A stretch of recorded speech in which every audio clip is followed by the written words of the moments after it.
a prophet, a legend in real life, a true Texan and Republican who has spent decades trying to unite the Republican Party back to its real roots and its true identity.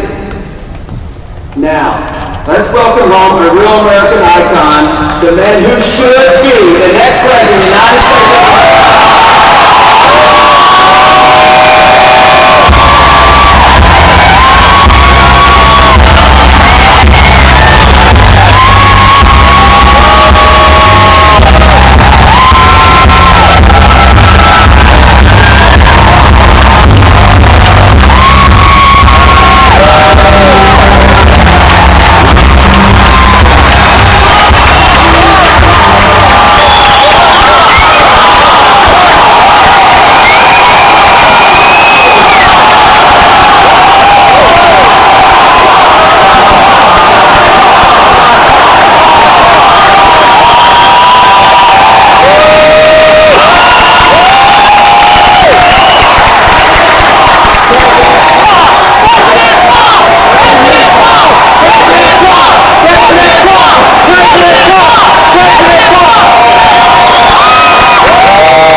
Intense interest in the cause of liberty. I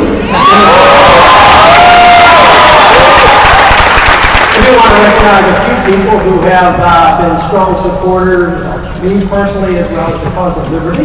I would like to thank Donald, especially the Donald Hoffines, for my introduction and for his support.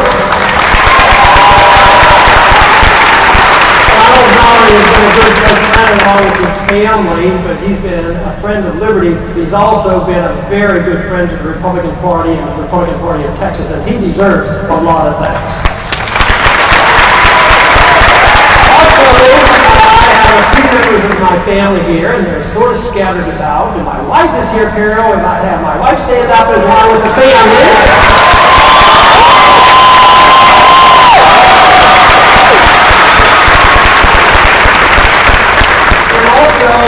There's somebody in this audience that's been a friend of liberty and has played an important role in county politics here, and that is Jennifer Hall.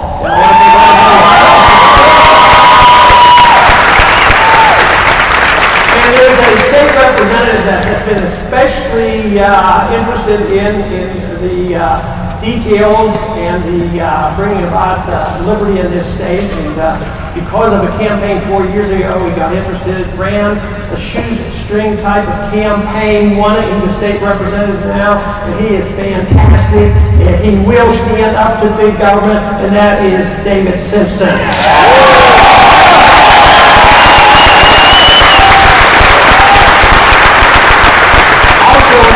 Who will be joined this year from this area, another state representative, if things go as they seem, and that is Jonathan Stickland, who won his primary race. So congratulations.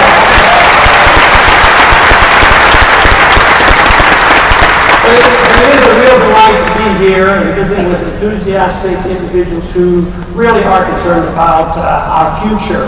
I was asked to talk about uniting the party as well as balancing the budget. And that's a challenge in itself. You know, we've been working on that for a few years. The very first time I got interested in this was only 39 years ago. You know, and my enemies, my political enemies, says, "Yeah, you've been working at it for 39 years, and look at it. Look at where the deficit is right now." Well, I'll tell you what, I was voting on the short end of most of the votes, and maybe that's one of the reasons why we haven't balanced the budget. Right. So, uniting is one thing. Uniting is very important, but you have to ask the question, what are you going to unite around?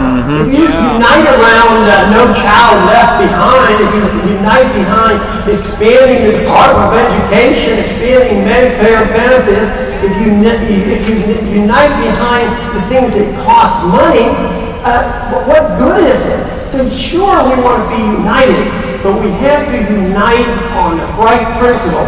And if you get confused on what the right principle is and what the position should be, why shouldn't we all just unite behind the Constitution?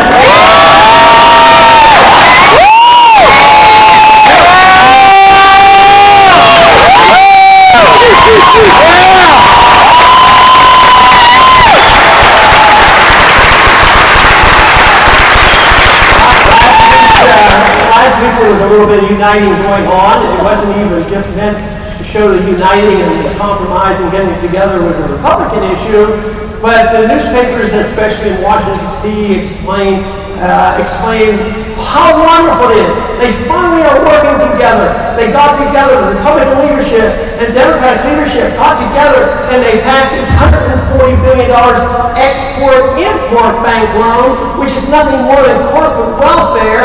So compromising, getting together to spend more money is what our problem has been.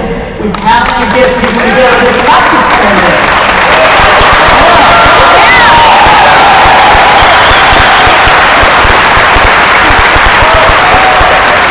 I don't know why we can't get together and agree that we get rid of foreign aid. Where does it say in the Constitution?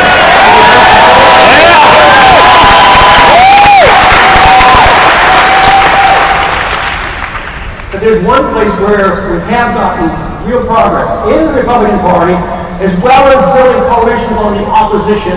It's been a consequence of a lot of hard work and effort by thousands of people, many good economists over the last many decades. And that is, we are making great progress in calling to task the Federal Reserve System and how they contribute.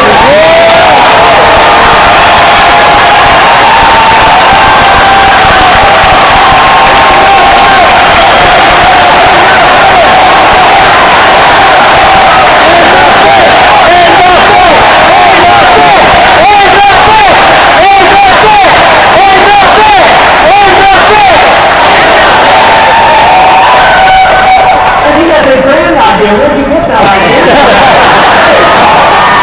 But I tell you what, the Republican Party leadership in Washington doing a very good job on this.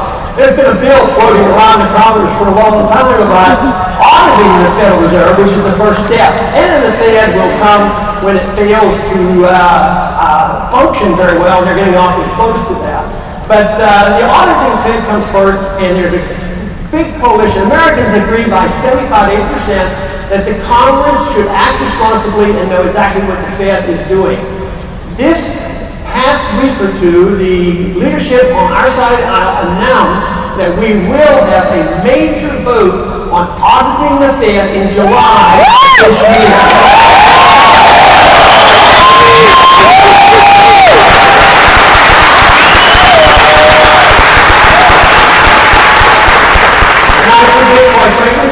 It's going to pass, and I think we're going to have a lot of Democrats vote for it. You know, one time somebody asked me, who exactly are you running against? Well, who's the individual? Are you out to get Obama or just what? I said, I'm running against Keynes.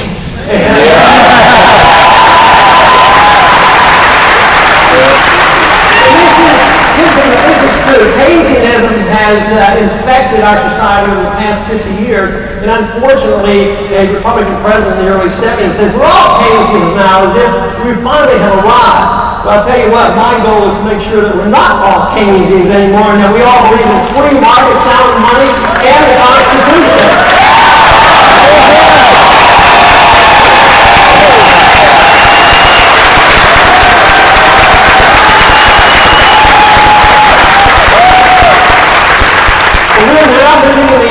Transition away from Keynesianism, because Keynesianism is a modified version of central economic planning, and people think we could have this modification, reject the total free market, and reject total socialism, but total control through regulations and central banking is just as harmful and will bring the economy down.